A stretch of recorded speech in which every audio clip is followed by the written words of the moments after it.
Hey everyone, welcome back to the channel. Today we are diving deep into one of Photoshop's most powerful features, blend modes. Whether you're new to blend modes or looking to enhance your skills, this tutorial is packed with creative techniques that will transform your portraits. Throughout this tutorial, we explore 9 creative ways to use blend modes in Photoshop, perfect for adding that extra layer of magic to your images. And trust me, these are effects you want to come back to time and time again. So grab your photos, fire up Photoshop, and let's get started on unlocking the full potential of blend modes. Let's start off by creating a vintage faded look.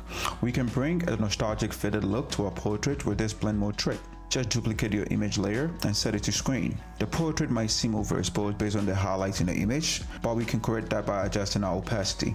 Proceed to add a curves adjustment layer and lift the blacks. You can also adjust the mids and highlights slightly to create that soft vintage fade. We can go ahead and group the effect layers and see the overall changes. It's a simple yet effective way to give your photos a timeless feel. Let's add a dramatic contrast to our photos. For a bold, dramatic effect, we'll boost the contrast using blend modes. Let's first add a black and white adjustment layer. We can adjust some of the hue sliders to achieve the contrasty look we want. Then change its blend mode to overlay. This will intensify the contrast while maintaining color in the photo. If the contrast is producing is too strong, reduce the opacity or fine-tune the contrast using the black and white adjustment layer. We can also add hue and saturation adjustment layers to either add or decrease the saturation of the shot to fit what we're going for. A soft focus haze is pretty cool, and to create one that gives your portrait a dreamy quality, first duplicate a layer, head up to filter, blur, and apply motion blur. In here you can adjust the angle of the motion blur and the distance which sets the intensity of the motion blur. Personally, I have always found that an amount of 180 works well. When done, set the blend mode of this layer to screen. You can adjust the opacity to control the intensity. This effect mimics the look of a soft focus lens, perfect for adding a bit of magic to your image. Next, we'll go over how to give our portrait a muted matte finish by combining blend modes with curves. Let's add a curves adjustment layer, then lower the contrast by pulling down the highlights.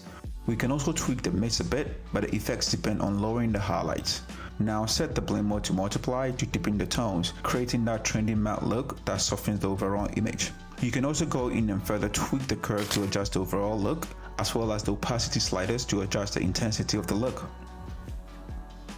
This next one is one of my favorite ways to balance the warmth and coolness in my portraits. It can also add a cinematic touch, and it's all about choosing the right colors to grade with. We can do that by adding a gradient map adjustment layer with warm tones for the highlights and cool tones for the shadows. When presented with the map properties, click on the ramp.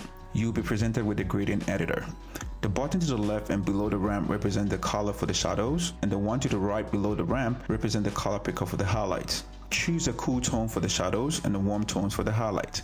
Set the blend mode to soft light for a subtle yet impactful grade that enhances the mood of your image. We can further go back into the gradient editor and adjust the position of the individual colors or the median of the colors to control the placement of these tones.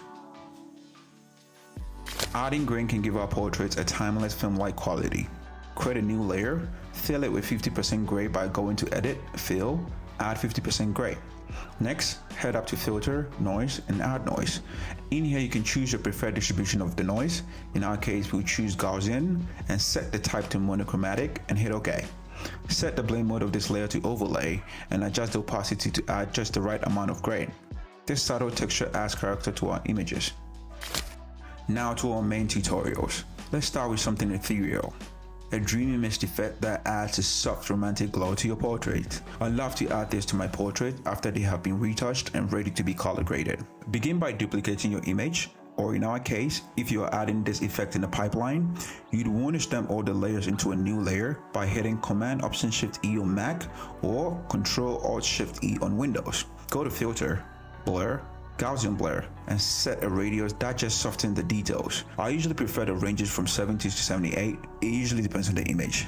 Now change the blend mode of this blend layer to soft light. Instantly, you notice a gentle mist enveloping your subject. If it's too strong, lower the opacity and you'll achieve the perfect dreamy look. You can combine this with other adjustments such as curves to further tweak the look. For a cinematic film look, we'll create a halation glow effect reminiscent of old film. We can duplicate our layer and set the blend mode to screen. I prefer to have the effect produce a smooth result by adding Gaussian blur to the layer and then change the blend mode to screen.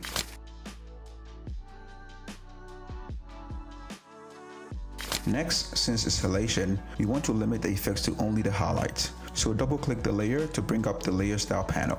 The blend if sliders will be used to control where the glow appears. We will focus on the highlights only. To do this, let's adjust the slider for the underlying layer to the right to limit the effects to the highlights only. We will smoothen this result by holding down Alt or Option on Mac to break this point and further move it to the right to smoothen the result. Add a max to the layer and use the soft round brush to refine the glow around the edges of any bright spot in the image. This will enhance that vintage film feel without overpowering the subject.